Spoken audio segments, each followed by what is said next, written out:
Aries! Kumusta po kayong lahat? Okay, so yan Aries, maraming salamat po sa walang sawang pagsubaybay sa ating pong mga reading. And kung ikaw ay bago pa lang sa ating channel, mag-subscribe na po kayo.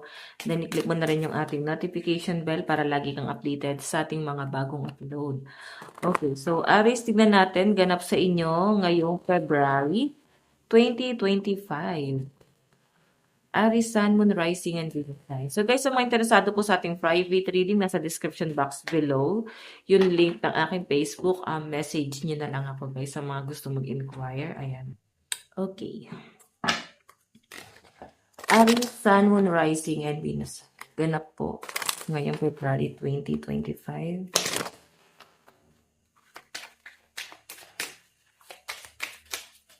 Aries, Sun, Moon, Rising, and Venus sign.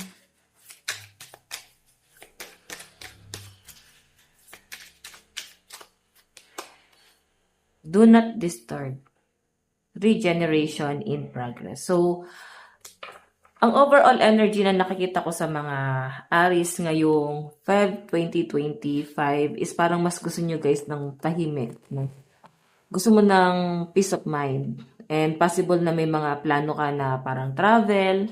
May mga ganong ganap din. Parang yung iba sa inyo, parang kailangan nyo na rin guys ng mga massage. More on healing, no? Sobrang gaanong energy na nakikita ko sa mga Aries ngayong February 2025. Ayaw mo na ng gulo, ayaw mo na ng masyadong broad, parang gusto mo na rin ng private, ayaw mo rin na masyadong parang inaabala. Ganun eh. Ayaw mo na masyadong responsibilidad, ayaw mo na pahirapan yung sarili mo. Ganun yung pinapakita sa akin dito, Aries. Tingnan pa natin, ha? Aries, Sun, Moon, Rising, and Venus sign. Oops. Tingnan natin yung buong card. Okay. So, hindi natin ito kukunin. Dalawa yung lumabas. Meron tayong slowly but surely. Kapa tayo. This is PS.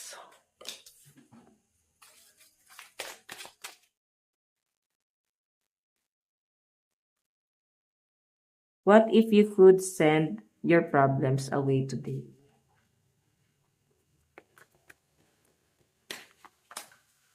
And don't do this today if you don't want to. So, actually, Aris, ang pinapakita sa akin dito, yung pinaka-overall energy mo ngayong Feb 2025 is parang patungkol lahat sa desisyon na gagawin mo. Okay? May mga desisyon ka dito, Aris, na parang hindi mo masyadong pinag-isipan. Then, kung makikita mo, sinasabi lang dito na hinay-hinay ka lang sa mga desisyon mo. Pwede kasi guys na na-overwhelm ka sa kung ano man yung nahawakan mo ngayon or sa kung ano man yung mga kaya mong gawin ngayong February, no? Na-overwhelm ka eh. Parang meron kang kakayahan. Ganun yung pinapakita sa akin dito, Aris. Then, ang possible kasi na mangyari dito, guys, pwedeng meron kang action na pwede mong mapagsisihan. Pero sa ngayon kasi guys, ang nakikita ko dito, parang may mga hesitation ka ngayong February 2025. And sinasabi dito guys, ayan o, ito yung resulta eh, ng mga desisyon or pwedeng meron kang gustong bilhin, gawin, meron kang plano sa buhay mo. Pero sinasabi rito guys, ayan, slowly but surely, hinay-hinay lang, huwag kang masyado magmadali. Parang pag-isipan mo muna, okay? Pag-isipan mo muna yung mga gagawin mo, ano yung mga ganap. Hindi mo naman kailangan magmadali dyan sa bagay na yan, okay? Peace of mind, ayan, piliin mo pa rin kung ano yung mas kailangan, kung ano yung mas importante ngayong February 2025. And ito guys, sinasabi ito, what if you could send your problems away today? So, may mga problema ka na parang kailangan solusyonan mo muna yung problema mo. Ano ba yung dapat mong inuuna? Pwede kasi guys na mas inuuna mo yung mga hindi naman guys nagiging practical sa'yo or hindi naman guys mas applicable sa'yo. So, sinasabi lang dyan, Aries, na focus ka na lang muna sa mga solusyon or paano mo sasolusyonan yung mga problema mo ngayong Feb. And kung makikita nyo guys, ito, sabi rito, don't do this today if you don't want to. Diba? Huwag mo muna daw gawin kung meron kang bibilhin, meron kang gagawin, mga ganap sa'yo ngayong February. sinasabi lang diyan guys na kung hindi mo pa naman daw kaya, wag mong pilitin. Or baka hindi pa naman talaga guys kailangan. Okay? So parang sinasabi lang diyan Aries na hinay-hinay muna. Darating ka din diyan sa bagay na 'yan. Okay? So ayan no, pwede kasi guys na ma-disappoint mo yung sarili mo eh. Pwedeng meron kang biniling gamit, pwedeng masyadong mahal, tapos hindi lang ikaw guys yung nakinabang.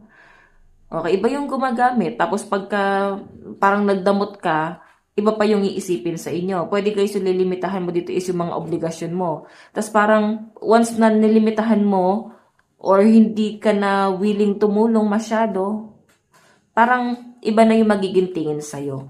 Ganun yung pinapakita sa akin. Ang gusto na ng mga Aries dito is, eto na nga, peace of mind. Ayaw nyo na guys masyado ng obligasyon kasi pwedeng nandun lang kayo sa point na ang gusto mo lang ay tumulong tapos parang hanggang sa naging responsibilidad mo na sila guys. Tapos parang ikaw pa yung nagiging masama. Okay, na parang obligasyon mo na sila. Ganun yung pinapakita sa akin dito, Aries. So, pag-isipan mo munang mabuti yung mga hakbang na gagawin mo sa buhay mo, Aries. Kasi yung energy mo dyan, no, masyadong, ano, masyadong nakaka-stress. Ganyan yung pinapakita sa akin. Tignan pa natin. Aries, Sun, Moon, Rising, and Venus signs. Additional message. Oops. Evidence. Yan ay hilig sa mga action movie ang mga Aries. Oh. Ito, literal to guys. May mga bagay na mawawala sa iyo ngayong Feb kung hindi mo aayusin yung mga desisyon mo. Okay? Malaking regret to para sa inyo guys. And yung iba sa inyo guys, pwedeng pag-iisipan mo din yung connection nyo ng person mo. Nandun sa point na nakikipagpataasan ka ng pride. Meron kang nililimitahan, no? Like, parang gusto mo ano yung makukuha mong assurance dito sa connection na to. Ayun na, loss. Parang nakikipagpataasan ka ng pride, hindi ka na rin guys nangihinayang kung may matapos man sa inyong dalawa, eternal love. Kasi ito panghabang buhay yung nakikita ko rito. Pero, sa pinapakita kasi sa akin dito guys, parang yung tiwala mo wala doon sa person mo. Or hindi mo masyadong binibigay yung buong tiwala mo doon sa person mo. Aries, no? Ayan.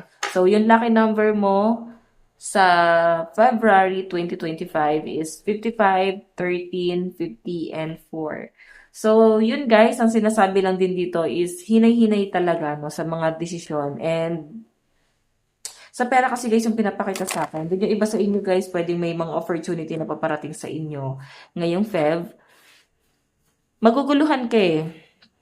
Ano yung pipiliin mo, bago or luma? Okay, meron ako nakitang mga bagong idea na paparating sa inyo. Medyo magiging creative ka rin ngayong Feb. Yun nga lang guys, yung mga bagong idea na to, hindi mo pa siya guys kayang simulan. Nandun lang kasi sa point na parang pinaghahandaan or paghahandaan mo siya muna. Kagaya na sabi ko, slowly but surely. Pagalan mo lang, hinay-hinay lang guys, no? Hindi mo kailangan magmadali dyan sa bagay na yan. Kasi ito yung mangyayari sa inyo. Okay, regret. Matinding regret to. May pagsisisi ka talaga ngayong Feb, no? Dahil sa mga padalos-dalos na desisyon. Okay, tignan natin ano naman yung advice para kay Aries. Meron tayong embracing enthusiasm. Shout to the heavens with happiness. Okay, so masaya ka naman daw guys ngayong Feb. Ayan, isigaw mo daw kay universe lahat ng mga nais mo. Okay, with joy. Mukhang masaya ka naman. And ang daming mag-reach out daw po sa mga Aries. Siguro madami nakakaalala sa inyo mga taong nakapanakit sa damdamin mo. Ayan. So Aries, ito lang po ang inyong reading. Maraming salamat. God bless and love you all. Bye-bye.